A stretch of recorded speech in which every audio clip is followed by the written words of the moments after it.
Hello students, मैंने आपको third chapter पढ़ाया था अपनी वस्तु। आज इसके एक प्रश्न उत्तर करवाऊंगी, पर उससे पहले हम इस पाठ के सार को जान लेते हैं, जिससे कि क्वेश्चन के आंसर लिखने में हमें आसानी रहेगी। तो अपनी पाठ की जो कहानी थी वो इस तरह थी कि एक साधु महात्मा थे। वो कहीं से जा रहे थे तो उन्होंने लड़ने झगड़ने की जब आवाज़ सुनी तो वो वहाँ गए। उन्होंने देखा कि दो भाई आपस में लड़ाई झगड़ा कर रहे थे। तो वे उन दोनों भाइयों का जाकर पूछने लगे कि तुम झगड़ा क्यों कर रहे हो। तो दोनों ने ही कहा कि हमारी संपत्ति का बंटवारा हो गया है और उसके अनुसार ये संपत्ति मेरी है, और दूसरा भाई कह रहा था कि ये संपत्ति मेरी है। इस पर साधु महात्मा समझ गए कि अब ये दोनों गुस्से में, मैं कुछ समझाऊंगा तो मेरी बात नहीं समझ पाएंगे। तो इसलिए साधु महात्मा ने कहा कि जिस भूमि के लिए लड़ रहे हो उस भूमि से क्यों नहीं पूछ लेते हम कि ज़मीन किसकी है, वो बता देगी।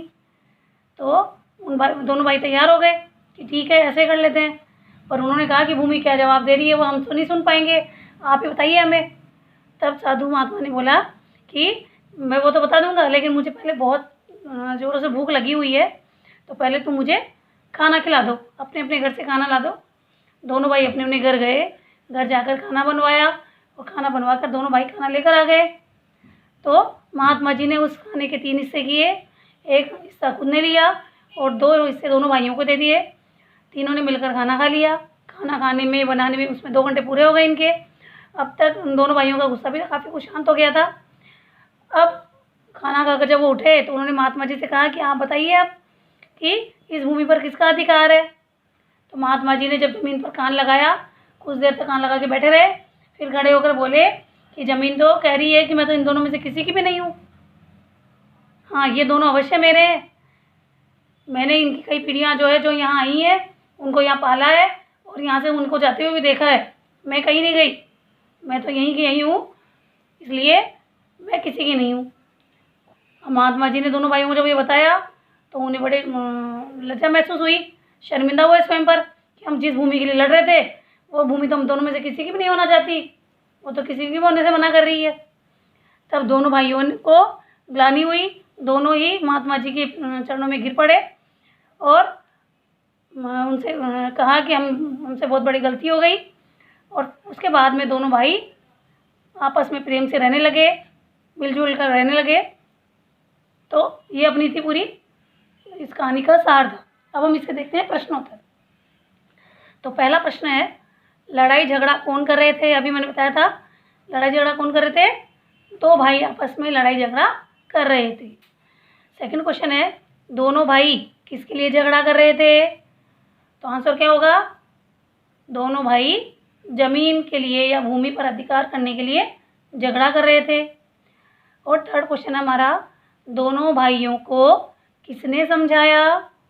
दोनों भाइयों को किसने समझाया था, एक महात्मा जी ने, दयालु महात्मा ने। तो दोनों भाइयों को एक दयालु महात्मा ने समझाया।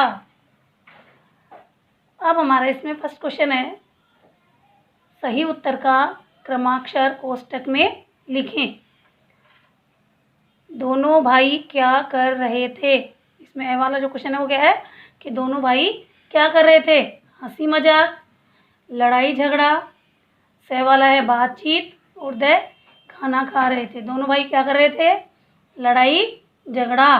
बे वाला ऑप्शन है तो यहाँ बे वाला ऑप्शन लिखा जाएगा।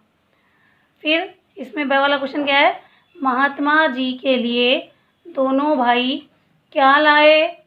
ए वाला ऑप्शन है सोना, बे में है फल, से वाला ऑप्शन है भोजन और द वाला ऑप्शन है कपड़ा।